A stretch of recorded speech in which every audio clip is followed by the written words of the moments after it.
Today the biggest news comes from the United States. Here, after weeks of record-breaking Russian strikes, President Donald Trump has reversed course and resumed US military aid to Ukraine. The decision ended a 3-week pause that had delayed critical defense systems just as Ukraine's air defenses were being pushed to the limit. That peak was reached just days ago when Russia launched its largest aerial attack of the war so far. Over 700 drones and missiles were fired in a single night, primarily targeting energy facilities, airbases, and ammunition stockpiles. Russian state media claimed the attack was a coordinated operation to dismantle Ukraine's war effort, but most of the actual damage was inflicted on civilian infrastructure.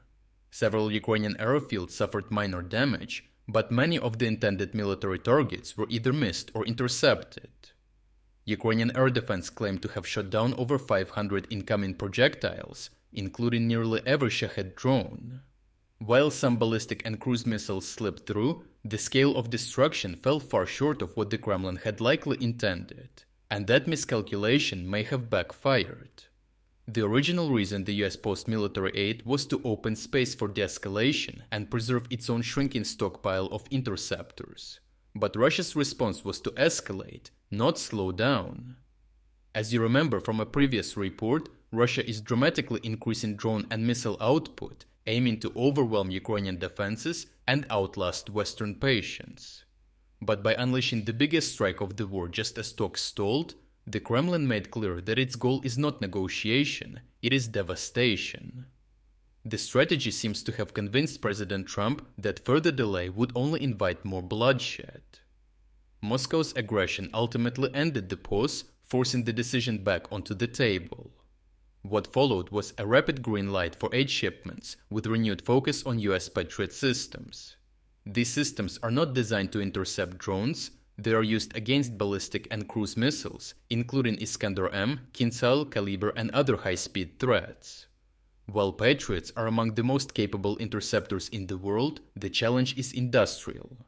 The US currently produces around 550 Patriot missiles per year, and is working to double that output by next year. In recent strikes, Russia has only needed a few missiles per wave to break through.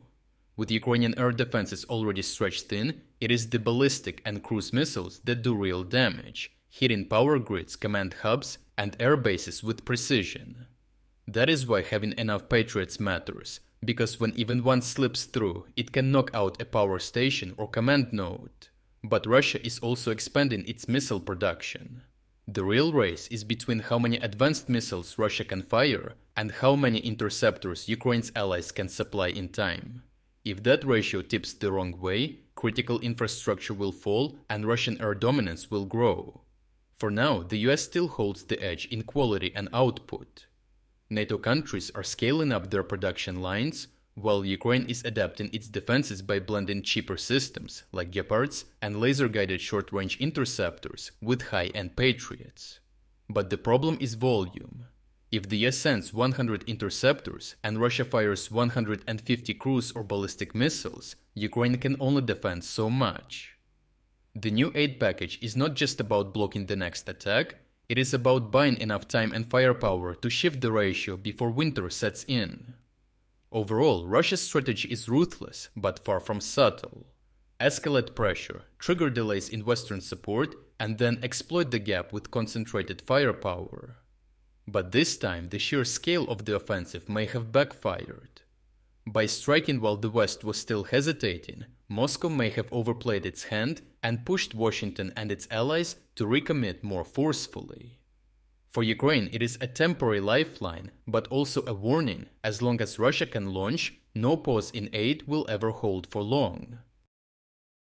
If you are against the invasion of Ukraine and you want to support the work that I am doing, consider subscribing to our own independent news website.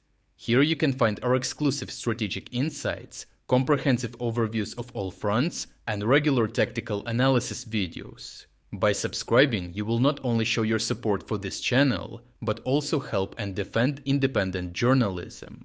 The link to our website is in the description. Thank you for watching this report, and I appreciate everyone who stepped up to join us.